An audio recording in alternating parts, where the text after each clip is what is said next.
Welcome back, Shadows. Before we begin tonight's unsettling tale, don't forget to subscribe to Shadow Storyteller, leave a like, and share your thoughts in the comments below. Your support keeps these midnight stories alive and keeps the shadows whispering. Now, turn off the lights, settle into bed, and listen closely. Because this story is called The Last Night at Pine Hollow Cabin.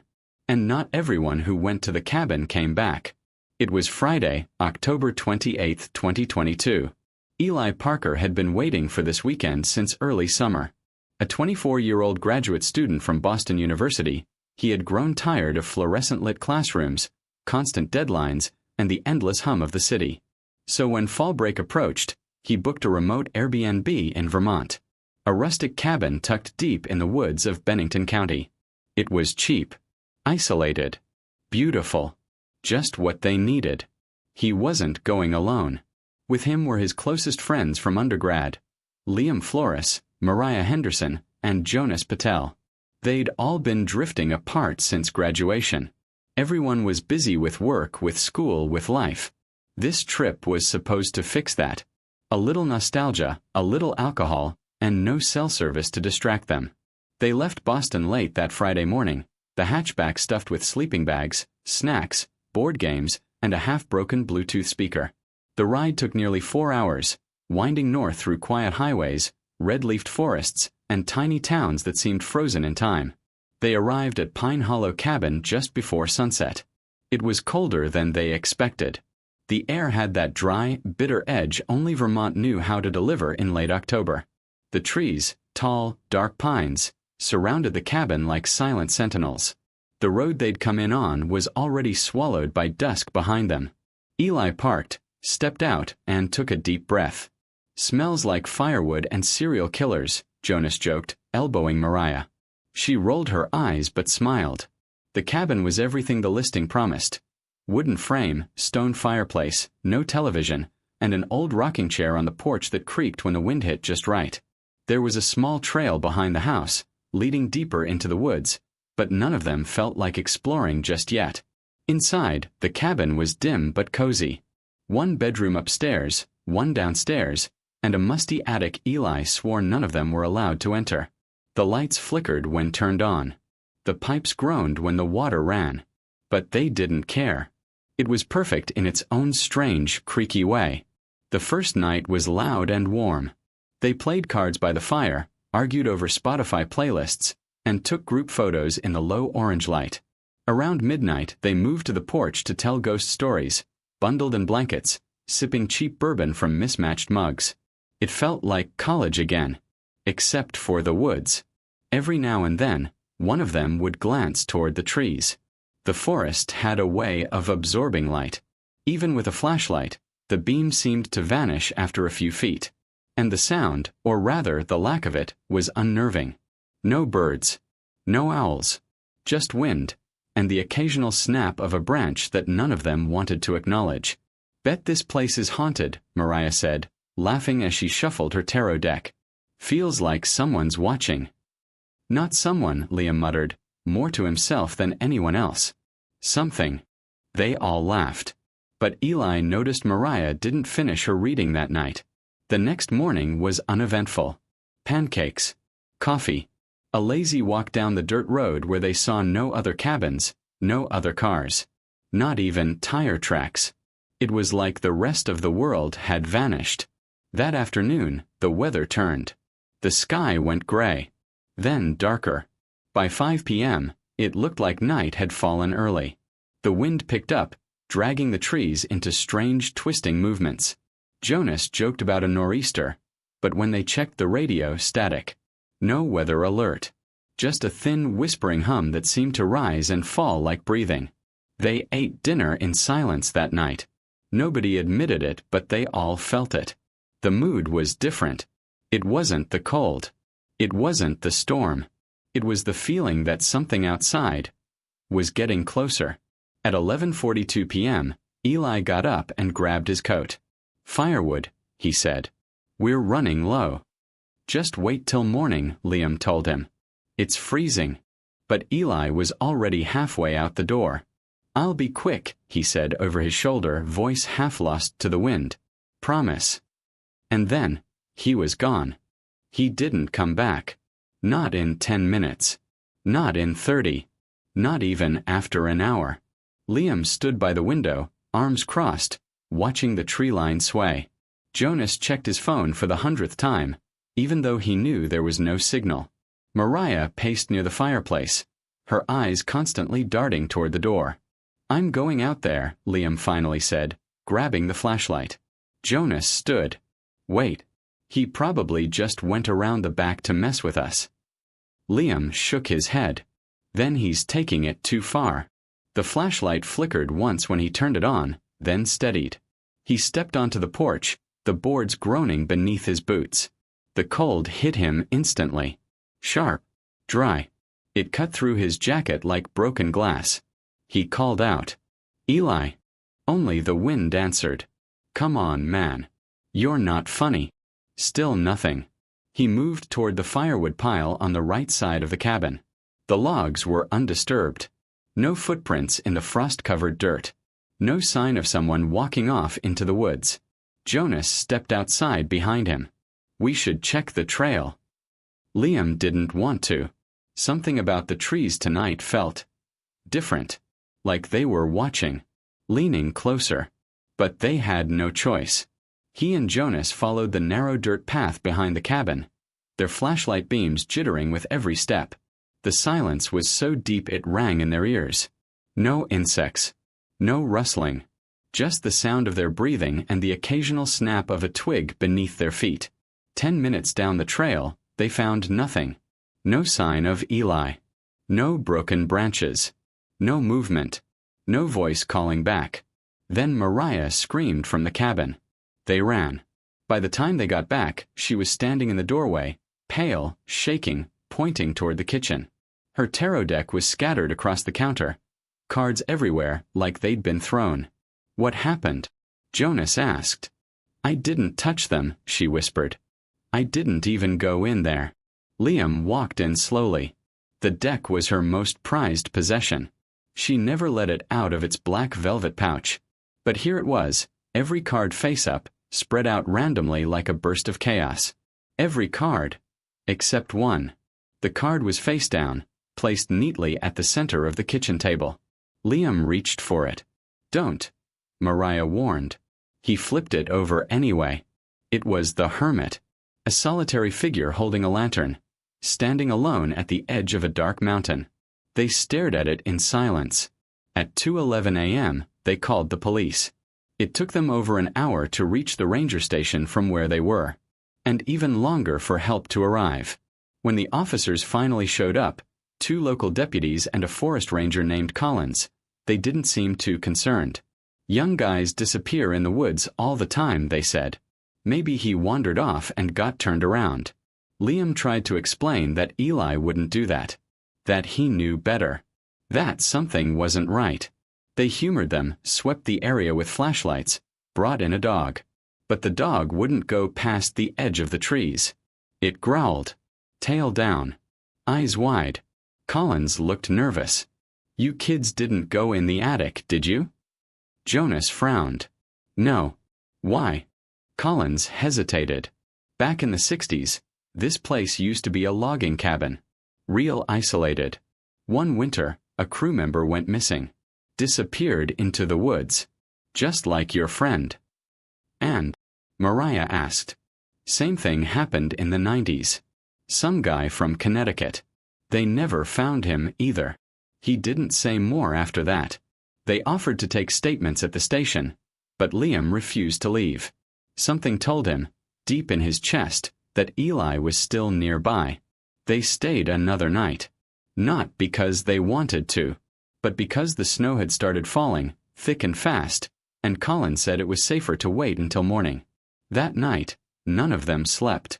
At exactly 3:17 a.m., the fireplace went out. Not slowly. All at once. Like someone had poured ice water over the flames.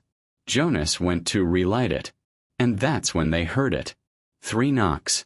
From under the floor. They froze. The knocks came again. Louder this time. More urgent. as if someone or something was trapped beneath the wooden floorboards.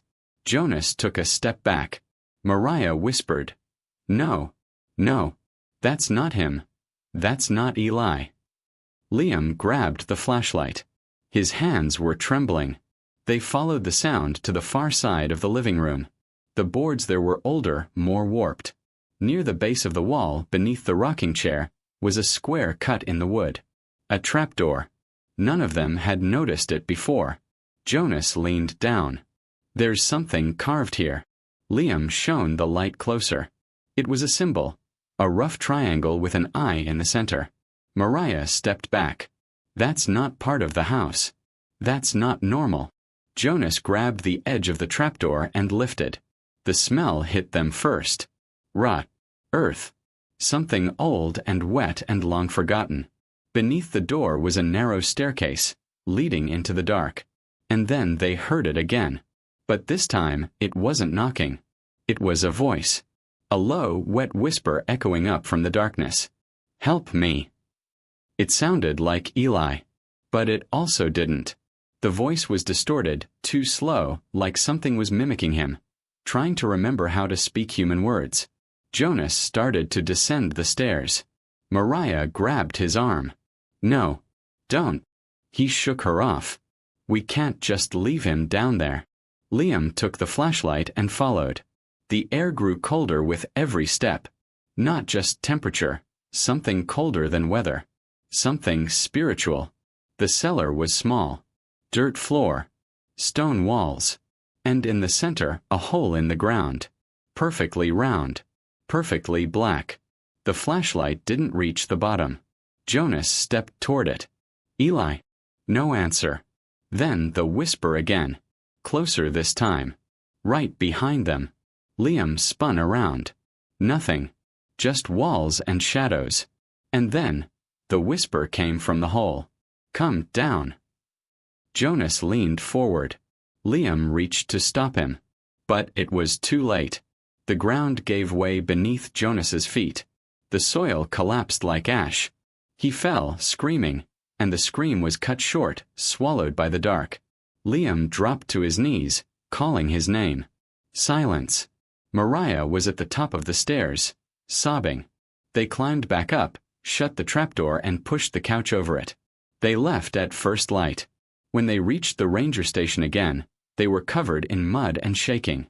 They told them everything. The knocking. The cellar. The voice. The fall. And when they returned with a full search team 2 hours later, the cabin was empty. No sign of the trapdoor. No sign of the hole. No Jonas. No Eli. Just the rocking chair, slowly creaking in the wind. The place was abandoned after that. Taken off rental listings. Forgotten by most. But not by Liam. And not by Mariah. Because 1 week later, back in Boston, Liam received a package. No return address. Inside was a Polaroid. A photo of the 4 of them. The one they had taken the first night. But this time, there was a 5th figure. Standing at the tree line. No face. Just shadow. Watching. Waiting. Liam didn't sleep that night. He sat in the corner of his small apartment in Brighton, Boston, staring at the Polaroid. The figure in the trees was blurry, yet unmistakable. Tall. Thin. A black shape with no eyes, no mouth, no features at all. But something about the posture, the way it leaned slightly forward, felt familiar. He flipped the photo over. There was no writing. No mark. Just old paper and the faint chemical smell of fresh film. At 2:46 a.m., his hallway light flickered. Then went out. He stood, every nerve in his body pulling him backward. He wanted to lock the door. To hide. But something, some part of him, stepped toward the peephole. The hallway outside was empty, except for one thing. A small, black velvet pouch, lying neatly in front of his apartment door. He didn't want to open it. He knew what it was even before his fingers touched the soft fabric. Inside were tarot cards. Mariah's tarot cards. But they weren't scattered this time. They were perfectly arranged. The hermit on top again. And beneath it, The tower. Liam didn't sleep. He called Mariah at dawn. She answered on the second ring, voice thin and broken. "I got a package too," she whispered. "Same photo.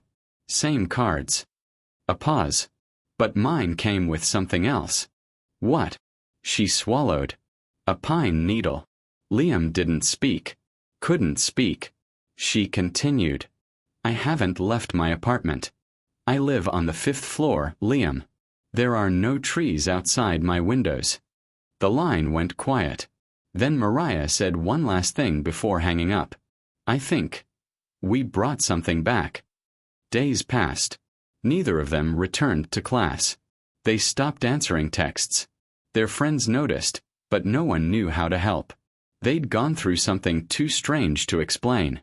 Then one night, Mariah vanished. Liam tried to reach her. Called, messaged, even drove to her building. Her apartment door was unlocked. Inside, everything was cold. The lights didn't work.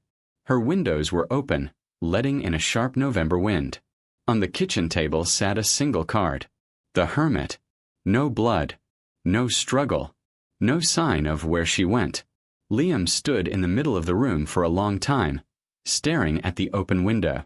Outside, in the alley below, snow was falling. Light, quiet flakes.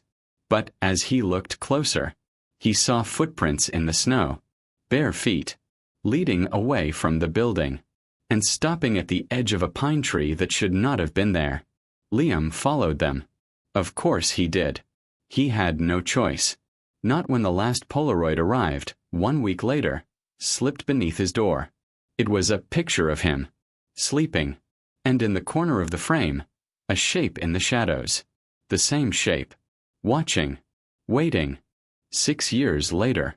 October 2028. Bennington County, Vermont. Detective Rachel Monroe had seen some strange cases in her 12 years with the Vermont State Police, but she still remembered the file on Eli Parker. She hadn't worked that one directly, but it haunted her anyway. A missing person in the woods. A group of friends. No trace. No body. No explanation. Now another call had come in. A hiker found an old phone deep in the woods near Pine Hollow. It was covered in dirt and half buried in a bed of pine needles. The hiker didn't think much of it at first, until he noticed something odd. The phone had no signs of decay. No water damage. No cracked screen. And when he brought it home and plugged it in, it turned on. There was only one video in the gallery. Dated October 29, 2022. Rachel was called in after that. Now, standing in her department's dim evidence room, she watched the grainy footage for the 6th time. The video was shaky, shot in low light. It showed a man, young, nervous, filming himself in a wooden cabin. "This is Eli Parker," the voice said, barely above a whisper. "It's 12:03 a.m. I don't know what's happening, but I'm not alone out here. Something is moving through the trees. It's not an animal. It's not. I don't know what it is." He turned the camera toward the window. Only blackness. Then static filled the screen. Rachel paused the video. The timestamp continued to tick forward, but the image was frozen. A faint, ghostly reflection of Eli remained, but in the background now, behind him, was something else. A shape. Tall. Shadowy. Half-formed, as if pulled from another world. She exhaled slowly. The case file had said Eli was last seen stepping outside for firewood. But this video, never logged, never found, was filmed after that. Which meant he came back. And something had followed him. Rachel closed the laptop. She called her partner, Detective Marcus Lane. "You're not gonna like this," she said. "Then don't tell me," Marcus groaned through the phone. "I think we need to go back to Pine Hollow." There was silence. Then a low sigh. "I'll grab my jacket." The road to Pine Hollow hadn't changed much in 6 years. Still narrow. Still lined with black trees that clawed toward the sky. It had snowed the night before, a light coat, just enough to turn the world silent. Rachel and Marcus parked at the gate. The cabin had been off-limits since 2022, technically owned by the state after the Airbnb owners vanished without notice. The land had overgrown. The path to the cabin was barely visible beneath a blanket of moss and frost. They walked in silence. Neither spoke until the structure came into view. It looked untouched. Dusty windows. A broken porch step. Faded antlers above the door. But no signs of vandalism. No animal nests. No rot. Rachel stepped inside first. The air was heavy. Not musty but dense. Like it hadn't been disturbed in years. She pulled out her flashlight, even though sunlight was still trickling through the clouded windows. Marcus followed, sweeping his own light along the walls. "I don't like this," he muttered. "You haven't liked anything since 2019, Rachel replied, though her voice lacked its usual humor. They moved through the kitchen. The chairs were still pushed slightly away from the table, like someone had stood in a hurry. Dust coated every surface, except the center of the table. There, in a perfect circle, was a clean spot. No dust. Just wood. Rachel leaned closer. A faint imprint remained. The shape of a card. She said nothing. Instead, she stepped into the living room. The couch had been moved. Slightly to the left. Marcus squinted. "That rug's uneven."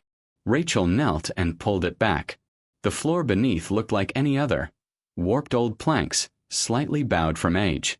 Until she tapped it. Hollow. They looked at each other. Marcus reached